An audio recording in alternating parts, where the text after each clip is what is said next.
Today is all about absolute value equations and inequalities. There is a little bit more with solving absolute value equations than what we have seen in this unit already. Today, this lesson actually is going to be broken up into two parts. So we have today and then a little bit more to do on Tuesday, but Tuesday will be a little bit shorter. Right now, I'm going to have you write down the definition of what the absolute value is. And it's that the absolute value of a number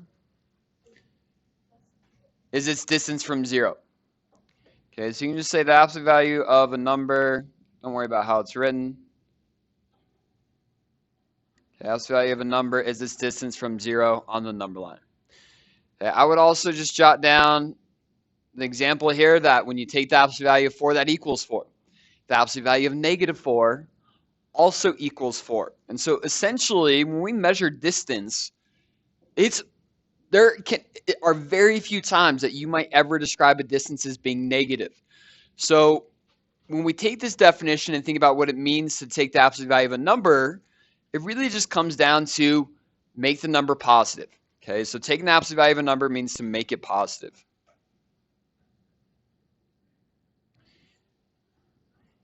Which is different than just changing the sign. Okay, that's a really common misconception with absolute value, that students will see the absolute value of 4 and they want to change the sign to negative 4. Okay, it just always works out to be positive.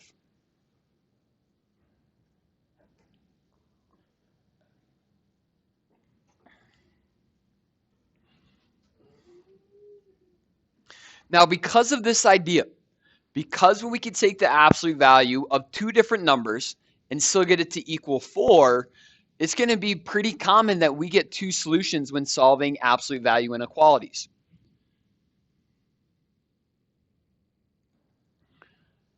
That applies to both when we're solving the equations and when we get to the inequality part.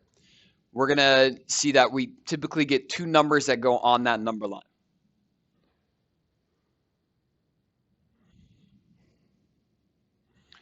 All right, so the first thing that I want us to make note of when solving absolute value equations is to first isolate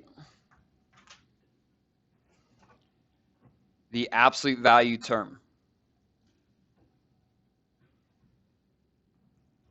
And what I mean by that is this left side is the absolute value of 2x minus 1. So this absolute value of 2x minus 1, that's the absolute value term that I'm referring to. So we want to make sure that that term is by itself on one side of the equal sign. Another just quick thing to make note of is that we cannot distribute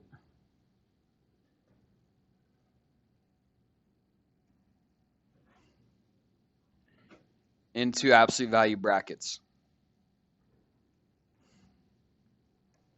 Okay, that doesn't matter here, but it will matter in times where maybe there's a number in front of these absolute value brackets. Like if this was a 5, that 5 wants to multiply, but since we can't distribute, we'd start by dividing by that 5. And you will see an example like that here in just a second. So basically what we're trying to figure out here is that there are two x values that we can plug in, that when we take the absolute value of that, we get it to be 5. Because remember that the absolute value of 5 equals 5, and the absolute value of negative 5 equals 5. So if we can take what's inside the absolute value brackets and get it to equal 5 and negative 5, that's how we're going to get our two solutions. So when we're solving absolute values, what we'll always do is drop the absolute value brackets, 2x minus 1, and then we set it equal to positive and negative 5. Because if that absolute value term can get to be 5 when we take the absolute value of it, it is 5. If we can get 2x minus 1 to equal negative 5 when we take the absolute value of it, it gets us to be 5. So this creates two equations. 2x minus 1 equals positive 5, and 2x minus 1 equals negative 5. So this could be your first step. Okay, I showed a lot of just some other things to kind of explain why we get here, but this would be your first step. Okay, after isolating the absolute value term. So I guess not necessarily first. But after you isolate, this is how we deal with finding our two solutions. And now we just solve each one of these individually. So I'd add 1 to both sides, get 2x equals 6, and then 2x equals negative 4. Then divide by 2 to get 3, and divide by 2 to get negative 2. Okay, now again, the check part of this, which we've talked about, is just to plug it back in. If I plug in 3, 2 times 3 is 6, 6 minus 1 is 5. The absolute value of 5 is 5. Similarly with negative 2, negative 2 times 2 is negative 4. Negative 4 minus 1 is negative 5. And the absolute value of negative 5 is 5.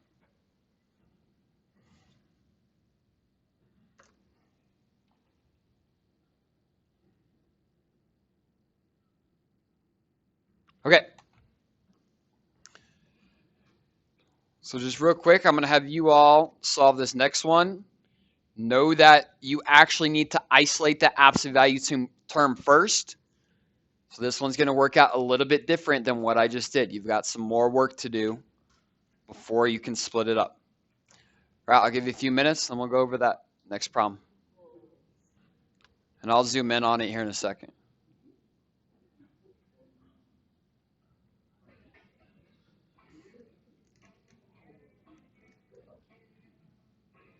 This right here.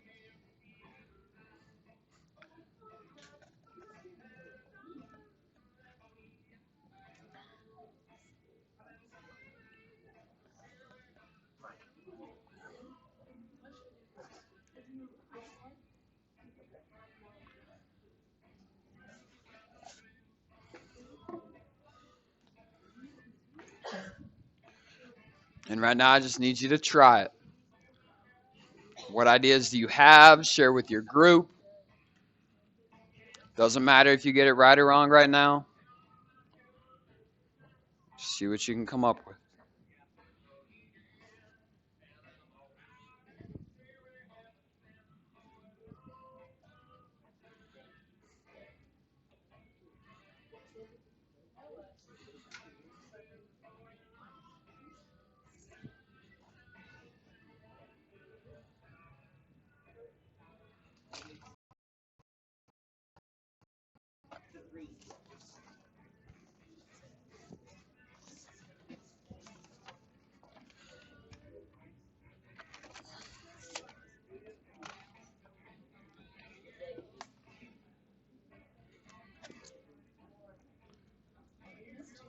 Yeah. How does Math Excel want us to write -7 things? As a fraction. So negative 7 over 3. Okay. Yeah. It doesn't like decimals unless they like terminate. So like the third, if you did 0.33, it wouldn't like that. All right. Good thing. And on this one. Okay. Thank you. You're welcome.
Oops.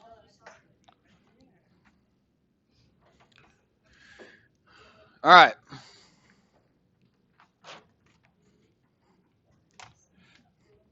So there's all your work. Again, we have to isolate this absolute value term. And for some of you, I might even like put a box around that to start or somehow identify what that absolute value term is. So this x plus 2, we need to get that by itself before we can do anything with splitting it up and setting it equal to that positive and negative number. So I added 1 to start. That's how the 8 turned into 9. Then that 3, it still wants to distribute. It still wants to multiply. Okay, I would read that as 3 times the absolute value of x plus 2. But we cannot distribute. So instead, to undo it wanting it to multiply, I divide both sides by 3. That's how the 9 turned into that 3 there. Once I get absolute value term isolated by itself, now I can go ahead and set it equal to both positive 3 and negative 3, giving me 2 answers of 1 and negative 5. Okay. Any questions here?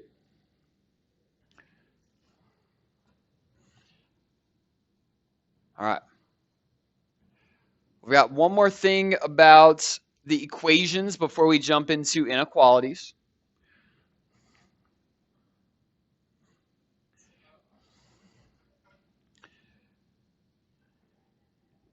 And so for this next problem, I'm going to just ask that you write it down real quick.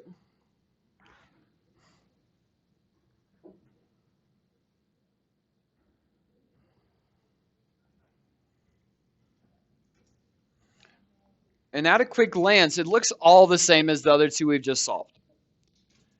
And if I were to jump into actual solving it, I would subtract 5 to start, again, in order to accomplish isolating the absolute value term. So 2x minus 4. And when I subtract 5, I get the right side to be negative 2. Now, typically what happens, students will get here and they're like, hey, I have accomplished getting the absolute value term isolated. And so now I can set 2x minus 4 equal to 2 and 2x minus 4 equal to negative 2. Is that thinking correct? Or is there something that is missing here? Real quick, in your group, is that correct or is something missing? Somebody come up with an answer for me. 30 seconds.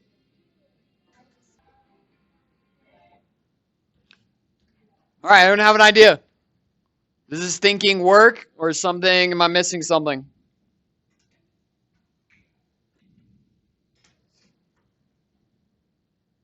All the math looks right. Do we agree that the math's right? Keep going. Harper, you're shaking your head. Why not? What's wrong? Yes. Right? It's this point right here where I have the absolute value term equal to a negative number. That is not possible based on the definition of an absolute value, right? I cannot take the absolute value of 2 and get it to be negative 2. That is not a true statement. The absolute value of negative 2 is not negative 2. There's no number we can take the absolute value of and get it to be negative. Okay, so this thinking, although it feels like we're doing everything correct, this is actually no solution. Okay, so there are no values of x that we can sub into this equation that's going to make it true, because we'll never get the absolute value to equal a negative number. So absolute values cannot equal negative numbers. Make a big note of that. That'll also show up when we get to inequalities. Okay, the absolute value terms and negatives are usually going to signal a red flag. And it's something you have to recognize. Okay, a lot of times, like with math, if there's errors in our work, it shows up. Okay, but with these absolute values, it doesn't necessarily just show up. Okay, we have to be actively thinking about it. Okay, we've got a couple inequalities to work through.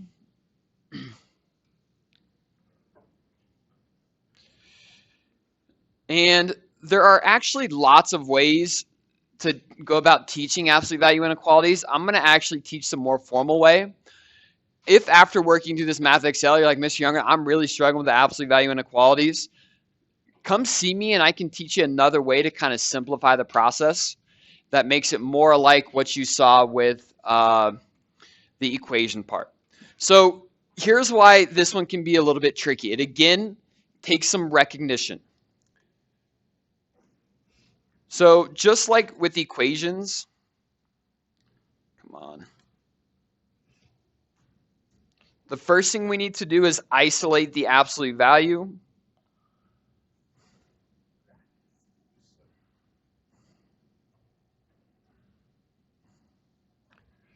On one side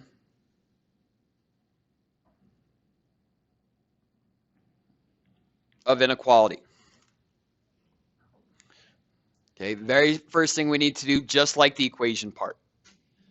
Then we're going to have one of two things happen. We're going to either have our absolute value term being less than some value, or our absolute value term being greater than some value. That's going to tell us what type of inequality it turns into. Okay, it all depends on what this symbol is. So when we have the absolute value less than some number, so less than, that's going to turn into an inequality.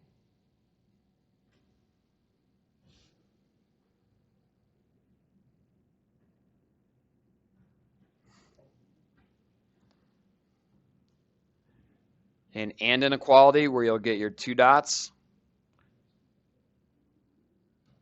So I'm going to call this negative b and positive b. And when it's that and inequality is when you connect your circles. When it is greater than, so when the absolute value is greater than a number, that turns into an or inequality.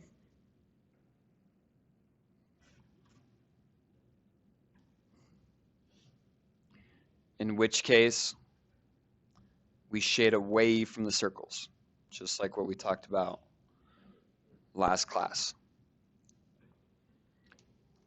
Okay, so it takes some recognition. Again, there's nothing in the solving that's going to say that this inequality turns into an and. Okay, you have to recognize that we have the absolute value term either less than a number or greater than a number. Now, what helps me, how I remember this, wouldn't you all agree that an and inequality overall has fewer solutions than an or inequality? Because in the or inequality, we are including all numbers that go away from those two circles. And thus, there are actually infinitely many numbers that make this inequality true. So for the or inequality, we get more solutions. So I think more solutions, greater than. Greater than gives me more solutions, thus it's an or inequality. For the and inequality, I get fewer solutions. I'm like, okay, the less than gives me less solutions, which is an and inequality, right? And inequality, our only answers are the numbers in between those two circles. So there are a finite number of solutions here, infinitely many here. Okay, so that's just one way to help. All right.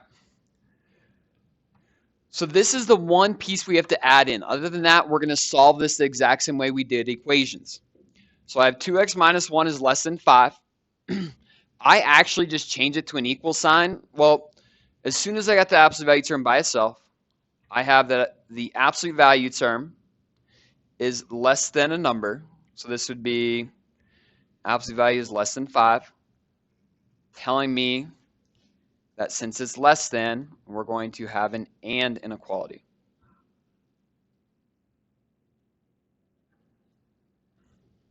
And I don't really worry about that as I start to solve it. Because now I just got to figure out where my two numbers are going to be on the number line. And to do that, we just use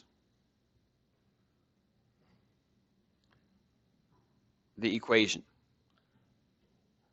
The inequality has been dealt with, and we know it's going to be and. So now I'm going to take 2x minus 1, set it equal to 5. 2x minus 1 equal to negative 5. We'll solve each one separately. So 2x equals 6, and 2x equals negative 4. So x is 3, and x is negative 2.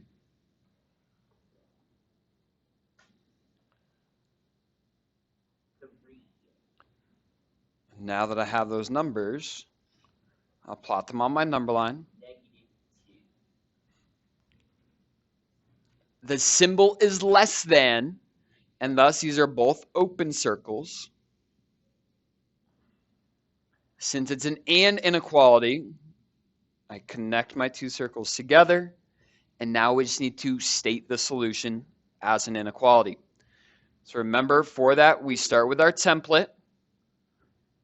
So the x in the middle, then a less than sign on either side of it. And this inequality is showing that x is greater than negative 2. So x is greater than negative 2. And x is less than 3. So that number line, coupled with the inequality statement, is how we state our solutions.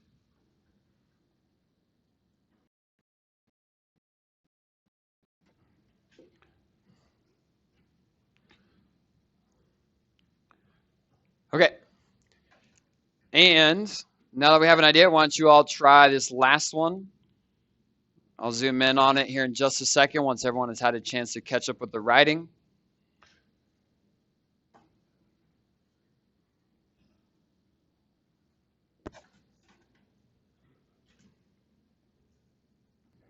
In this case, the absolute value term is already isolated, so we don't need to take care of anything initially. And so I'm recognizing that the absolute value is greater than a number, leading me to conclude that I'm going to get an OR inequality at the very end. I then just deal with the equation to find where my two circles are going to be at. So 2x plus 4 equal to 6 and negative 6. Give me values of 1 and negative 5.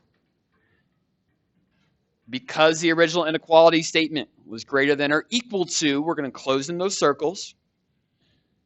And then with it being an OR inequality, that tells me I'm going to shade away. Remember that almost all OR inequalities shade away. And with absolute value, it's 100% of the time. And then this is showing that x is less than or equal to negative 5, or x is greater than or equal to 1. All right, now, one last quick thing I want to point out before we pack our stuff up and call it a day. Don't pack up quite yet. Are just some of the special cases with absolute value inequalities. So go ahead and jot down these two inequalities.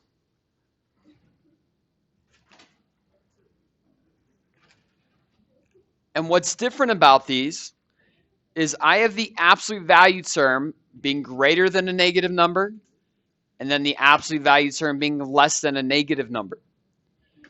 Okay, so it's basically the same thing. I'm just changing the inequality symbol. Now remember, in this case, if this was an equal sign, this would be no solution.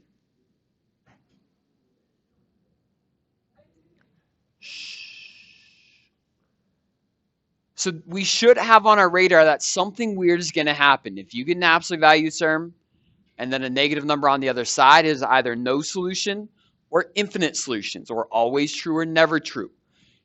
And so how we decide this is no matter what we plug into the absolute value term, whatever we plug in for x, this is always positive. So is a positive number greater than negative 6? Always, right? A positive number will always be greater than negative 6. So this is a true statement, and thus we would say that this is always true. And thus every number makes that inequality true. Now you can see that just the change in the inequality symbol is going to change our conclusion, because the inequality always being positive gives us a positive number is less than negative 6. A positive number cannot be less than negative 6.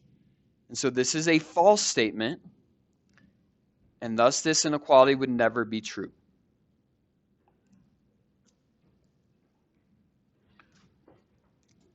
All right, so just want to have that on our radars. Those ones are sneaky. Anything with the absolute values and negatives does get a little sneaky.